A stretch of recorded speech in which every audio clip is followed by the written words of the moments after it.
NSA ਲੱਗਦਾ ਹੁੰਦਾ ਕੀ ਹੈ ਪਹਿਲਾਂ ਜਦੋਂ ਬੰਦੇ ਨੂੰ ਅਰੈਸਟ ਪੈਂਦੀ ਹੈ ਉਹਦਾ ਇਨਫੋਰਮੇਸ਼ਨ ਦੇਣੀ ਜ਼ਰੂਰੀ ਹੈ। ਇਹਦੇ ਵਿੱਚ ਤੁਸੀਂ 10 ਦਿਨ ਤੱਕ ਕੋਈ ਇਨਫੋਰਮੇਸ਼ਨ ਨਾ ਦਿਓ। ਦੂਜਾ, ਜੇ ਕੋਈ ਵੀ IPC ਦਾ ਸੈਕਸ਼ਨ ਲੱਗਿਆ ਤਾਂ ਤੁਹਾਨੂੰ 24 ਘੰਟੇ ਦੇ ਵਿੱਚ ਡਿਟੈਂਸ਼ਨ ਤੋਂ 24 ਘੰਟੇ ਦੇ ਵਿੱਚ ਜੁਡੀਸ਼ੀਅਲ ਕੋਰਟ ਦੇ ਵਿੱਚ ਪੇਸ਼ ਕਰਨਾ ਜ਼ਰੂਰੀ ਹੈ। ਇਹਦੇ ਵਿੱਚ ਉਹਦੀ ਲੋੜ ਨਹੀਂ। ਡੇਲੀ ਪੋਸਟ ਪੰਜਾਬੀ ਦੇਖ ਰਹੇ ਹੋ ਤੇ ਮੈਂ ਗਗਨ ਸ਼ੁਕਲਾ। ਇਸ ਵੇਲੇ ਪੰਜਾਬ ਦੇ ਵਿੱਚ ਆਪਰੇਸ਼ਨ ਅੰਮ੍ਰਿਤਪਾਲ ਲਗਾਤਾਰ ਜਾਰੀ ਹੈ ਤੇ ਪੰਜਾਬ ਪੁਲਿਸ ਲਗਾਤਾਰ ਅੰਮ੍ਰਿਤਪਾਲ ਨੂੰ ਸਰਚ ਕਰ ਰਹੀ ਹੈ। ਹਾਲਾਂਕਿ 100 ਤੋਂ ਵੱਧ ਵਿਅਕਤੀ ਜਿਹੜੇ ਨੇ ਵਾਰਿਸ ਪੰਜਾਬ ਦੇ ਜਥੇਬੰਦੀ ਨਾਲ ਸੰਬੰਧਿਤ ਨੇ, ਉਹਨਾਂ ਨੂੰ ਹਿਰਾਸਤ ਵਿੱਚ ਲਿਆ ਗਿਆ। ਸੋ ਜੇ ਗੱਲ ਕਰੀ ਜਾਵੇ ਤਾਂ ਪੰਜਾਬ ਦੇ ਵਿੱਚ NSA ਨੂੰ ਲੈ ਕੇ ਵੱਡੀ ਚਰਚਾ ਹੈ। ਹਾਲਾਂਕਿ NSA ਹੈ ਕੀ, ਨੈਸ਼ਨਲ ਸਿਕਿਉਰਿਟੀ ਐਕਟ ਕਿਹੜਾ ਕਾਨੂੰਨ ਆ, ਕਿਹੜੀਆਂ ਹਾਲਾਤਾਂ ਦੇ ਵਿੱਚ ਇਹ ਲੱਗਦਾ ਹੈ ਤੇ ਕਿਉਂ ਲਗਾਇਆ ਜਾਂਦਾ ਹੈ, ਇਸੇ ਤੇ ਗੱਲਬਾਤ ਕਰਨ ਦੇ ਲਈ ਮੇਰੇ ਨਾਲ ਸੁਪਰੀਮ ਕੋਰਟ ਦੇ ਜਾਣੇ ਮਾਨੇ ਐਡਵੋਕੇਟ ਚਰਨਪਾਲ ਸਿੰਘ ਬਾਗੜੀ ਮੌਜੂਦ ਨੇ।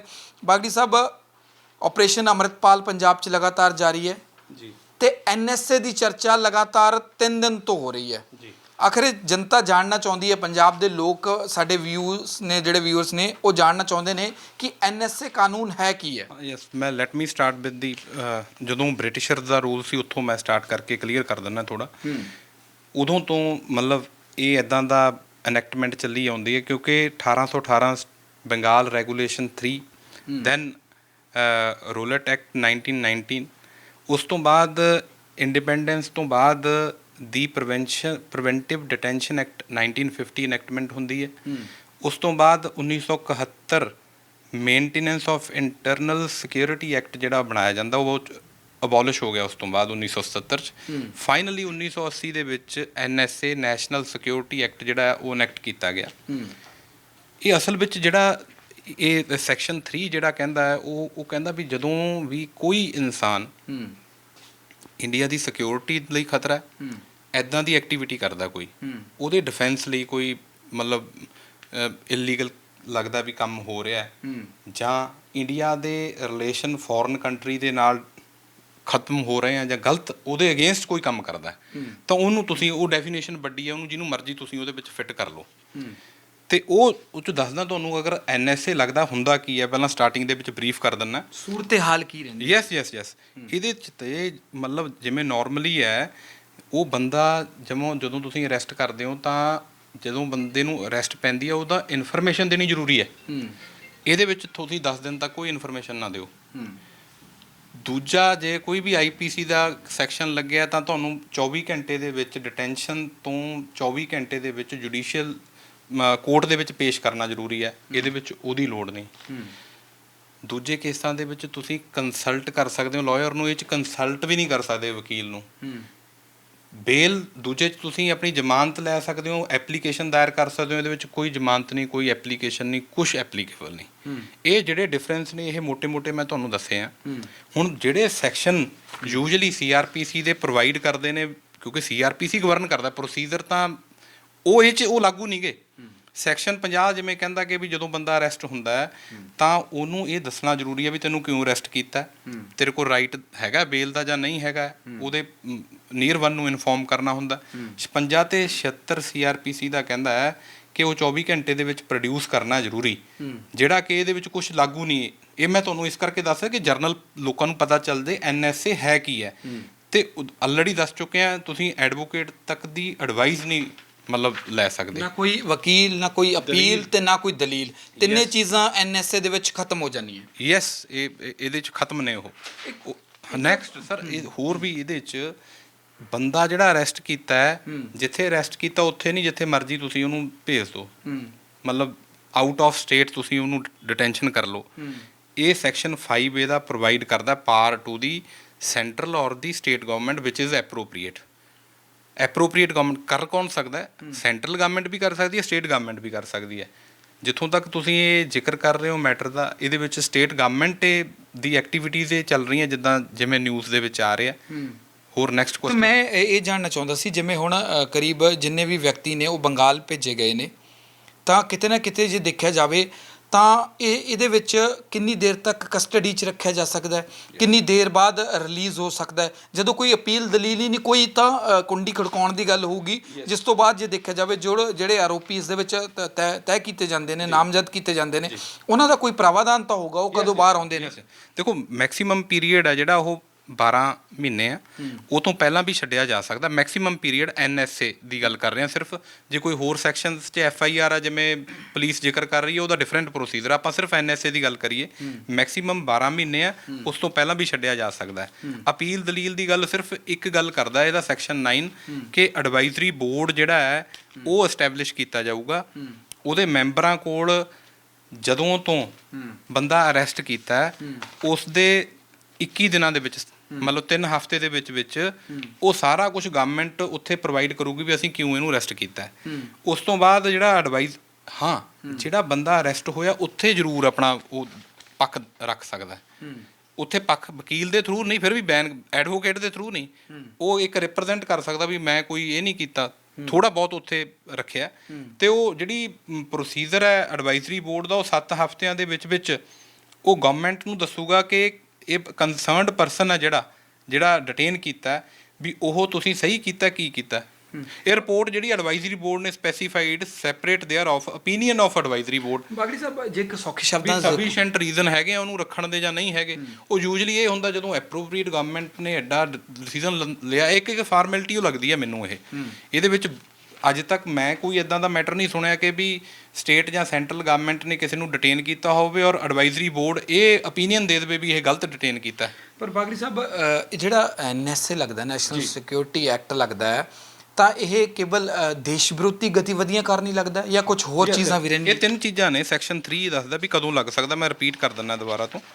ਉਹਦੇ ਵਿੱਚ ਸੈਕਸ਼ਨ 3A ਜਿਹੜਾ ਕਹਿੰਦਾ ਹੈ ਜੇ ਐਪਰੋਪਰੀਏਟ ਗਵਰਨਮੈਂਟ ਨੂੰ ਲੱਗਦਾ ਕਿ ਕੋਈ ਵੀ ਬੰਦਾ ਡਿਫੈਂਸ ਆਫ ਇੰਡੀਆ ਦੇ ਅਗੇਂਸਟ ਕੰਮ ਕਰ ਰਿਹਾ, ਦੂਜੇ ਨੰਬਰ ਤੇ ਇੰਡੀਆ ਦੇ ਫੋਰਨ ਪਾਵਰਸ ਦੇ ਨਾਲ ਰਿਲੇਸ਼ਨਸ ਨੂੰ ਖਰਾਬ ਕਰ ਰਿਹਾ, ਇਮੇਜ ਇੱਦਾਂ ਦਾ ਕ੍ਰੀਏਟ ਕਰ ਰਿਹਾ, ਸਿਕਿਉਰਿਟੀ ਆਫ ਇੰਡੀਆ ਨੂੰ ਕਿਸੇ ਤਰ੍ਹਾਂ ਨਾਲ ਇਨਫ੍ਰਿੰਜ ਕਰ ਰਿਹਾ। ਹੁਣ ਇਹ ਡੈਫੀਨੇਸ਼ਨ ਇਹ ਬਹੁਤ ਵੱਡੀ ਹੈ। ਇਹ 'ਚ ਜਾਂ ਤਾਂ ਇੰਸਟਾਂਸ ਹੁੰਦੇ ਵੀ ਕਦੋਂ ਮੰਨਿਆ ਜਾਊਗਾ ਵੀ ਇਹ ਸਿਕਿਉਰਿਟੀ ਨੂੰ ਖਤਰਾ। ਜੇ ਇਹ ਐਕਟੀਵਿਟੀਜ਼ ਜਿਹੜੀਆਂ ਤੁਸੀਂ ਦੱਸ ਰਹੇ ਹੋ, ਇੱਦਾਂ ਦੀਆਂ ਐਕਟੀਵਿਟੀਜ਼ ਨੂੰ ਸਿਕਿਉਰਿਟੀ ਆਫ ਇੰਡੀਆ ਨੂੰ ਖਤਰਾ ਕਹਿਣਾ, ਫਿਰ ਤਾਂ ਬਹੁਤ ਲੋਕਾਂ 'ਤੇ NSA ਲੱਗਣਾ ਬਣਦਾ। ਹੁਣ ਤੱਕ ਕਈ ਸਾਡੇ ਜਿਹੜੇ ਉੱਚ ਪੋਲੀਟੀਕਲ ਪੋਸਟਾਂ 'ਤੇ ਲੋਕ ਬੈਠੇ ਨੇ ਜਿਹੜੇ ਸਿੱਖ ਧਰਮ ਨੂੰ ਵੀ ਬਹੁਤ ਗਲਤ ਬੋਲਦੇ ਆ, ਬਹੁਤ ਲੋਕਾਂ 'ਤੇ ਲੱਗਣਾ ਬਣਦਾ ਫਿਰ। ਤੇ ਪਰ ਬਾਕੀ ਸਾਹਿਬ, ਮੈਂ ਤੁਹਾਡੇ ਨਾਲ ਐਗਰੀ ਕਰ ਜਾਂਦਾ, ਪਰ ਜੇ ਦੇਖਿਆ ਜਾਵੇ ਤਾਂ ਸਭ ਤੋਂ ਉੱਚ ਅਦਾਲਤ, ਸਰਵਉੱਚ ਅਦਾਲਤ ਸੁਪਰੀਮ ਕੋਰਟ ਹੈ, ਮਾਣਯੋਗ ਸੁਪਰੀਮ ਕੋਰਟ ਹੈ। ਸੁਪਰੀਮ ਕੋਰਟ ਦੇ ਵਿੱਚ ਵੀ ਇਸ ਕਾਨੂੰਨ ਦੇ ਖਿਲਾਫ ਜਿਹੜੀ ਅਪੀਲ ਨਹੀਂ ਦਾਇਰ ਕੀਤੀ ਜਾ ਸਕਦੀ? ਸਰ ਉਹ ਜਿਹੜਾ ਦੇਖੋ, ਉਹ ਜਿਹੜੇ ਸੁਪਰੀਮ ਕੋਰਟ ਤੇ ਹਾਈ ਕੋਰਟ ਦੋ ਕਨਸਟੀਟਿਊਸ਼ਨਲ ਆਪਣੇ ਕਨਸਟੀਟਿਊਸ਼ਨ ਇੰਡੀਆ ਦੇ ਵਿੱਚ ਪ੍ਰੋਵੀਜ਼ਨਸ ਨੇ, ਆਰਟੀਕਲ 226 ਤੇ ਆਰਟੀਕਲ 32।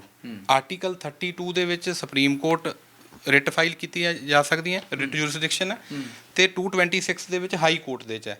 ਉਹ ਇਨਹੈਰੈਂਟ ਇੱਕ ਪਾਵਰਸ ਨੇ ਕੋਰਟ ਦੀਆਂ, ਕੁਝ ਵੀ ਕੀਤਾ ਜਾ ਸਕਦਾ ਉਹਦੇ ਵਿੱਚ, ਪਰ ਸਪੈਸੀਫਿਕ ਪ੍ਰੋਵੀਜ਼ਨ ਨਹੀਂ ਹੈ। ਕੋਰਟ ਕਿਤੇ ਵੀ ਇੰਟਰਵੀਨ ਕਰ ਦੇਵੇ। ਕਾਨੂੰਨ ਬਣਾਉਂਦੀ ਹੈ ਪਾਰਲੀਮੈਂਟ,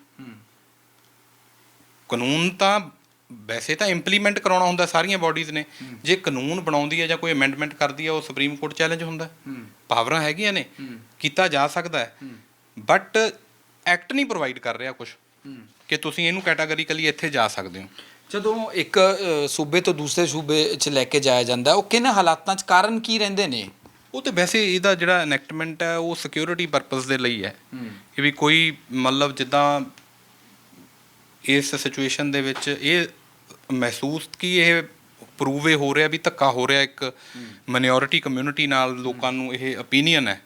ਕਿਉਂਕਿ ਜੇ ਇੱਕ opinion ਜਿਹੜਾ ਇਹ ਬਣਾ ਰਹੇ ਨੇ, ਕਿਸੇ ਨੂੰ ਪ੍ਰੋਜੈਕਟ ਕੀਤਾ ਜਾ ਰਿਹਾ, ਇੱਦਾਂ ਦੇ ਬਹੁਤ ਲੋਕ ਨੇ ਜਿਹੜੇ ਓਪਨ ਪਬਲਿਕ ਦੇ ਵਿੱਚ ਬਣ ਕੇ Z+Y+ ਸਿਕਿਉਰਿਟੀਆਂ ਲੈ ਕੇ ਘੁੰਮਦੇ ਨੇ। ਸੋ ਕੁਐਸਚਨ ਜਿਹੜਾ ਤੁਸੀਂ ਪੁੱਛਿਆ, ਇਹ ਦੂਜੀ ਸਟੇਟ 'ਚ ਜਾਣ ਦਾ ਤਾਂ ਸਿਰਫ ਇਹ ਹੁੰਦਾ ਕਿ ਵੀ ਪਬਲਿਕ ਜਿਹੜੀ ਹੈ, ਜਰਨਲ ਪਬਲਿਕ, ਜੇ ਉਸ ਲੋਕੈਲਿਟੀ ਦੇ ਵਿੱਚ ਬੰਦੇ ਨੂੰ ਰੱਖਿਆ ਜਾਊਗਾ ਤੇ ਉੱਥੇ ਜਾ ਕੇ ਕੋਈ ਗੈਦਰਿੰਗ ਇਕੱਠੀ ਹੋ ਕੇ ਪਬਲਿਕ ਲਾ ਐਂਡ ਆਰਡਰ ਨੂੰ ਖਤਰਾ ਨਾ ਪੈ ਜੇ। ਸੋ ਦਿਸ might B the reason behind the ਐਨੈਕਟਮੈਂਟ and providing ਸੱਚ part two the state and centre.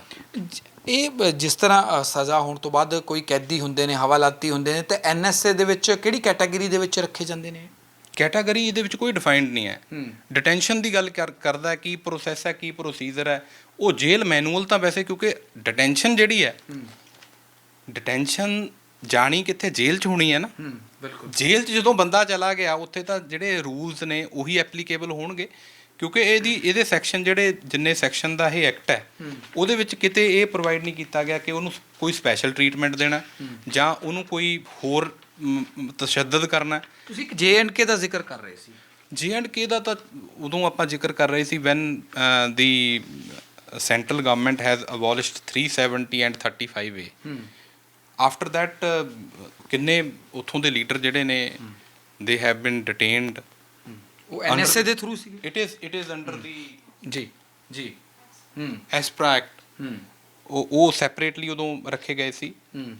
That I will also discussing at the time when I am making the opinion qua the same. ਠੀਕ ਹੈ। ਸੋ ਦੀ ਪਾਰ ਜਿਹੜੀ ਹੈ legislature ਦੀ, ਉਹਨੂੰ use misuse ਹੁੰਦੀ ਰਹੀ ਹੈ ਹੁਣ ਤੱਕ। ਤੁਸੀਂ ਵੀ ਜ਼ਿਕਰ ਕਰ ਰਹੇ ਹੋ 150 ਤੋਂ ਬੰਦਾ, ਹੋ ਸਕਦਾ 300 ਬੰਦਾ ਮਤਲਬ ਡਿਟੇਨ ਕੀਤਾ ਹੋਵੇ, ਜਿਹੜਾ ਕਿ 24 ਆਵਰਸ ਦੇ ਵਿੱਚ ਇਹਨਾਂ ਨੇ ਪ੍ਰੋਡਿਊਸ ਹੀ ਨਹੀਂ ਕਰਨਾ। ਟੌਰਚਰ ਜਿਹੜਾ ਹੈ ਉਹ ਨਹੀਂ ਕੀਤਾ ਜਾ ਸਕਦਾ, ਉਹ ਆਲਰੇਡੀ ਸੈਟਲਡ ਲਾਅ ਹੈ।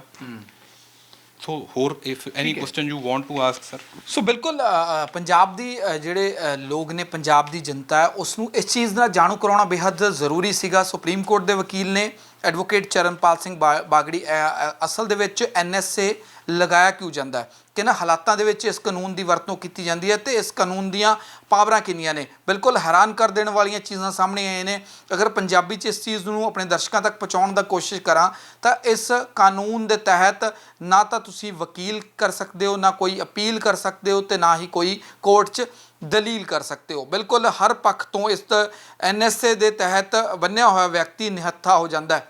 ਪਰ ਹੁਣ ਜੇ ਗੱਲ ਕੀਤੀ ਜਾਵੇ ਤਾਂ ਕਮੇਟੀ ਮੈਂਬਰ ਦੇ ਵਿੱਚ ਇੱਕ ਅਰਜ਼ੀ ਦਾਇਰ ਜ਼ਰੂਰ ਕੀਤੀ ਜਾ ਸਕਦੀ ਹੈ, ਪਰ ਇਸ ਦੇ ਵਿੱਚ ਬਿਨਾਂ ਕਾਰਨ ਤੋਂ ਹੀ ਰੱਖਿਆ ਜਾ ਸਕਦਾ। ਕਰੀਬ 3 ਮਹੀਨੇ ਤੇ ਵੱਧ ਤੋਂ ਵੱਧ ਮਿਆਦ ਹੈ ਜਿਹੜੀ ਉਹ 1 ਸਾਲ ਤੱਕ ਵਧਾਈ ਜਾ ਸਕਦੀ ਹੈ। ਜੀ ਬਾਗੀ ਸਾਹਿਬ। 12 ਦਿਨ ਤੱਕ ਤਾਂ ਮੈਂ ਤੁਹਾਨੂੰ ਇਹੀ ਦੱਸਿਆ ਕਿ ਇਨਫੋਰਮੇਸ਼ਨ ਵੀ ਦੇਣ ਦੀ ਲੋੜ ਨਹੀਂ, ਬੰਦਾ ਫੜਿਆ ਕਿਉਂ ਹੈ, ਕਿੱਥੇ ਹੈ, ਕੀ ਰੱਖਿਆ। ਇੱਥੋਂ ਤੱਕ ਦੀ ਵੀ ਇਹ 'ਚ ਪ੍ਰਾਵਧਾਨ ਹੈ ਕਿ ਵੀ 10 ਡੇਜ਼ ਤੁਸੀਂ ਇਹ ਵੀ ਨਾ ਦੱਸੋ ਵੀ ਬੰਦਾ ਫੜਿਆ, ਕਿੱਥੇ ਰੱਖਿਆ, ਕੀ ਕਰਿਆ। ਇੱਥੋਂ ਤੱਕ ਦਾ ਪ੍ਰਾਵਧਾਨ ਹੈ। It's not mandatory. ਇਹ 'ਚ ਲਿਖਿਆ ਐਕਟ ਦੇ ਵਿੱਚ, ਔਰ ਕੋਈ ਸਵਾਲ ਵੀ ਨਹੀਂ ਕਰ ਸਕਦਾ। ਇਹ 'ਚ ਲਿਖਿਆ ਐਕਟ ਦੇ ਵਿੱਚ ਕਿਹਾ ਕਿ ਵੀ ਜੇ ਕੋਈ ਗੁੱਡ ਫੇਥ ਦੇ ਵਿੱਚ ਕਿਸੇ ਨੇ ਗਲਤੀ ਨਾਲ ਬੰਦਾ ਪਕੜ ਲਿਆ, ਗੁੱਡ ਫੇਥ ਦੇ ਵਿੱਚ ਬਹੁਤ ਵੱਡੀ ਐਲੈਬੋਰੇਟ ਡੈਫੀਨੇਸ਼ਨ ਆ, ਉਹਦੇ ਆਫੀਸਰ ਜਾਂ ਉਸ ਕੰਪੀਟੈਂਟ ਗਵਰਨਮੈਂਟ ਦੇ ਅਗੇਂਸਟ ਕੋਈ ਕਾਰਵਾਈ ਨਹੀਂ, ਕੋਈ ਕੁਝ ਨਹੀਂ ਕਰ ਸਕਦੇ ਤੁਸੀਂ। ਤਾਂ ਤੁਸੀਂ ਬਿਲਕੁਲ ਬਹੁਤ ਮਿਹਰਬਾਨੀ ਸਮਾਂ ਦੇਣ ਦੇ ਲਈ। ਸੋ ਇੱਥੋਂ ਤੱਕ ਜਿਹੜੇ ਪ੍ਰੋਵੀਜ਼ਨਸ ਨੇ ਇਸ ਕਾਨੂੰਨ ਦੇ ਵਿੱਚ, ਕਰੀਬ 10 ਤੋਂ 12 ਦਿਨ ਤੱਕ ਤਾਂ ਤੁਸੀਂ ਕਿਸੇ ਨੂੰ ਦੱਸੋ ਵੀ ਨਾ ਤਾਂ ਵੀ ਕੋਈ ਤੁਹਾਡੇ ਤੇ ਸਵਾਲ ਖੜੇ ਨਹੀਂ ਕੀਤੇ ਜਾ ਸਕਦੇ। ਸੋ ਜੀ ਹਾਂ ਜੀ, ਇੱਕ ਤੁਸੀਂ ਗੱਲ ਸੈਡੀਸ਼ਨ ਦੀ ਮੈਂ ਤੁਹਾਨੂੰ ਦੱਸਣੀ ਚਾਹੁੰਦਾ। ਤੁਸੀਂ ਸੁਪਰੀਮ ਕੋਰਟ ਦੀ ਮੇਰੇ ਨਾਲ ਡਿਸਕਸ ਕਰ ਰਹੇ ਸੀ। 124A ਸੈਕਸ਼ਨ ਹੈ ਸੈਡੀਸ਼ਨ ਦਾ, ਜਿਹ 'ਚ ਹੇਟਡ ਸਪੀਚ ਜਾਂ ਗਵਰਨਮੈਂਟ ਦੇ ਅਗੇਂਸਟ ਕੋਈ ਬੋਲਦਾ, ਲਾਈਫ ਇੰਪ੍ਰਿਜ਼ਨਮੈਂਟ ਤੱਕ ਉਹਦਾ ਪ੍ਰਾਵਧਾਨ ਹੈ। ਉਹ ਸੁਪਰੀਮ ਕੋਰਟ ਦੇ ਵਿੱਚ ਚੈਲੰਜ ਹੋਇਆ ਹੋਇਆ, ਉਹ IPC ਦਾ। ਔਰ ਸੁਪਰੀਮ ਕੋਰਟ ਨੇ ਉਹਦੇ 'ਚ ਇਹ ਡਾਇਰੈਕਸ਼ਨਸ ਦਿੱਤੀਆਂ ਹੋਈਆਂ, ਪੈਂਡਿੰਗ ਪਏ ਨੇ ਉੱਥੇ ਪਟੀਸ਼ਨ। ਈਵਨ ਦੋ ਕਿ ਇਨੀਸ਼ੀਅਲੀ ਉਹ ਜਿਹੜਾ ਕੇਸ ਸੀਗਾ, ਜਦੋਂ initially it was law Kedarnath ਦੇ ਵਿੱਚ ਉਹਨੂੰ ਦੇਤਾ ਸੀ ਵੀ ਕਨਸਟੀਟਿਊਸ਼ਨਲ ਵੈਲਿਡਿਟੀ ਹੈਗੀ ਹੈ ਸੈਡੀਸ਼ਨ ਨੂੰ। ਬਟ ਹੁਣ ਜਿਹੜੀਆਂ ਪ੍ਰੈਜ਼ੈਂਟ ਸਟੇਟਸ ਆ ਉਹਦੇ ਵਿੱਚ, ਤੇ ਸੁਪਰੀਮ ਕੋਰਟ ਨੇ ਸੈਂਟਰ ਤੇ ਸਟੇਟ ਗਵਰਨਮੈਂਟ ਨੂੰ ਕਿਹਾ ਹੋਇਆ ਕਿ ਵੀ ਤੁਸੀਂ FIRਾਂ ਲੌਜ ਨਹੀਂ ਕਰਨੀਆਂ। ਹੁਣ ਤੁਸੀਂ ਸੁਣਿਆ ਹੋਣਾ ਵੀ ਸੈਡੀਸ਼ਨ ਤੇ ਕੋਈ FIR ਨਹੀਂ ਹੋ ਰਹੀ। ਹੁਣ ਇਹਨਾਂ ਦੇ ਅੰਡਰ ਚੱਲ ਰਿਹਾ ਵਰਕ, ਜਿਹੜੇ ਈਵਨ ਦੋ ਕਿ ਕਿਤੇ ਨਾ ਕਿਤੇ ਮੈਨੂੰ ਇਹ ਲੱਗਦਾ ਕਿ ਉਹਦੇ 'ਚ ਰੋਕਣ ਦਾ ਪਰਪਸ ਇਹੀ ਹੈ, ਕਲੋਨੀਅਲ ਲਾਅ ਜਿਹੜਾ ਬ੍ਰਿਟਿਸ਼ਰਸ, ਕਿਉਂਕਿ ਆਰਟੀਕਲ 21 ਰਾਈਟ ਟੂ ਲਾਈਫ ਦੀ ਗੱਲ ਕਰਦਾ। ਆਰਟੀਕਲ 22 ਕਹਿੰਦਾ ਕਿ ਤੁਸੀਂ ਇਲੀਗਲ ਅਰੈਸਟ ਕਰ ਨਹੀਂ ਸਕਦੇ, ਰਾਈਟਸ ਨੇ। ਫਰੀडम ਟੂ ਸਪੀਚ ਤੇ ਐਕਸਪ੍ਰੈਸ਼ਨ ਆਰਟੀਕਲ 19 'ਚ, ਉਹ ਤਾਂ ਸਾਡੇ ਫੰਡਾਮੈਂਟਲ ਰਾਈਟ ਨੇ, ਉਹ ਤਾਂ ਲੈ ਹੀ ਨਹੀਂ ਜਾ ਸਕਦੇ। ਕੀ ਇਹ ਐਨੈਕਟਮੈਂਟਸ ਨੇ ਜਿਹੜੀਆਂ, ਜਿਵੇਂ 124A ਸੈਡੀਸ਼ਨ ਹੈ, ਉੱਥੇ ਜਦੋਂ ਸੁਪਰੀਮ ਕੋਰਟ ਨੇ ਕਹਿਤਾ ਕਿ ਵੀ ਤੁਸੀਂ ਬੰਦਾ ਇੱਦਾਂ ਨਹੀਂ, ਕਿਉਂਕਿ ਉਹਦੇ ਵਿੱਚ ਵੀ ਤੁਸੀਂ ਕਿਸੇ ਨੂੰ ਵੀ ਕਹਿ ਦੋ ਵੀ ਹੇਟਡ ਸਪੀਚ ਹੈ, ਕਿਉਂਕਿ ਉਹ ਅਦਰਵਾਈਜ਼ ਵਾਇਲੇਟਿਵ ਆ ਫ੍ਰੀ ਐਕਸਪ੍ਰੈਸ਼ਨ, ਜਿਹੜਾ freedom of speech and expression ਦੇ। ਸੋ ਇਹਦੇ ਵਿੱਚ ਜਿਹੜੀਆਂ ਪਾਵਰਸ ਨੇ ਉਹ ਵੀ ਇੱਕ ਤਰ੍ਹਾਂ ਦੀਆਂ ਉਸ ਆਰਟੀਕਲ 21, 22, 19 ਨੂੰ ਕਿਤੇ ਨਾ ਕਿਤੇ ਡੈਰੋਗੇਟ ਕਰਨ ਦੀਆਂ ਨੇ। ਜੇ ਕੋਈ ਬੰਦਾ ਫ੍ਰੀਲੀ ਐਕਸਪ੍ਰੈਸ ਕਰਦਾ ਕਿੱਥੇ ਕਿੱਥੇ ਇਹ ਖਤਰਾ ਹੈ, ਕਿੱਥੇ ਇਹ ਗਲਤ ਹੈ। So that I would also like to highlight to the all the listeners ਜਿੰਨੇ ਸੁਣ ਰਹੇ ਨੇ। ਠੀਕ ਹੈ, ਬਹੁਤ ਮਿਹਰਬਾਨੀ ਸਮਾਂ ਦੇਣ ਦੇ ਲਈ। ਸੋ ਚਰਨਪਾਲ ਸਿੰਘ ਬਾਗੜੀ ਐਡਵੋਕੇਟ ਨੇ ਸੋ ਦਰਸ਼ਕਾਂ ਤੱਕ ਇਹ ਜਾਣਕਾਰੀ ਪਹੁੰਚਾਉਣ ਦੀ ਕੋਸ਼ਿਸ਼ ਕੀਤੀ ਹੈ ਕਿ NSA ਹੋਰ ਕਾਨੂੰਨਾਂ ਤੋਂ ਕਿੰਨਾ ਵੱਖਰਾ ਹੈ, ਕਿਸ ਤਰ੍ਹਾਂ ਇਹ ਲਾਗੂ ਹੁੰਦਾ ਹੈ ਤੇ ਕਿਸ ਤਰ੍ਹਾਂ ਇਸ ਦੇ ਵਿੱਚ ਅਗਰ ਕੋਈ ਵਿਅਕਤੀ ਇਸ ਦੀ ਗ੍ਰਿਫਤ ਦੇ ਵਿੱਚ ਆਉਂਦਾ ਤਾਂ ਉਹ ਕਿਹਨਾਂ ਧਾਰਾਵਾਂ ਦੇ ਤਹਿਤ, ਕਿਹਨਾਂ ਚੀਜ਼ਾਂ ਦੇ ਤਹਿਤ ਹੋਰ ਕਾਨੂੰਨਾਂ ਨਾਲੋਂ ਵੱਖਰਾ ਹੈ। ਇੱਕ ਰਾਜ ਤੋਂ ਦੂਜੇ ਰਾਜ, ਮਤਲਬ ਇੱਕ ਸਟੇਟ ਤੋਂ ਅਗਰ ਦੂਜੇ ਸਟੇਟ ਤੱਕ ਵੀ ਲਿਜਾਣਾ ਹੋਵੇ ਤਾਂ ਇਸ ਦੇ ਵਿੱਚ ਕੋਈ ਦਿੱਕਤ ਨਹੀਂ ਆਉਂਦੀ। ਸੋ ਭਾਈ ਅਮਰਤਪਾਲ ਸਿੰਘ ਦੇ ਕਈ ਸਾਥੀਆਂ ਤੇ NSA ਲਾਗੂ ਹੈ ਤੇ ਇਹ ਜਾਣਕਾਰੀ ਅਸੀਂ ਤਾਂ ਲੋਕਾਂ ਤੱਕ ਪਹੁੰਚਾਉਣ ਦੀ ਕੋਸ਼ਿਸ਼ ਕੀਤੀ ਹੈ ਕਿ ਦੇਸ਼ ਵਿਰੋਧੀ ਅਗਰ ਤੁਸੀਂ ਐਂਟਰੀ ਨੈਸ਼ਨਲ ਗਤੀਵਿਧੀਆਂ ਕਰਦੇ ਆ ਤਾਂ ਇਸ ਦੇ ਤਹਿਤ ਵੀ ਜਿਹੜਾ ਇਹ ਲਾਅ ਇੰਪਲੀਮੈਂਟ ਉਹਨਾਂ ਵਿਅਕਤੀਆਂ ਤੇ ਕੀਤਾ ਜਾਂਦਾ ਹੈ। ਕੈਮਰਾਮੈਨ ਰੋਸ਼ਨ ਦੇ ਨਾਲ ਗਗਨ ਸ਼ੁਕਲਾ, ਡੇਲੀ ਪੋਸਟ ਪੰਜਾਬੀ।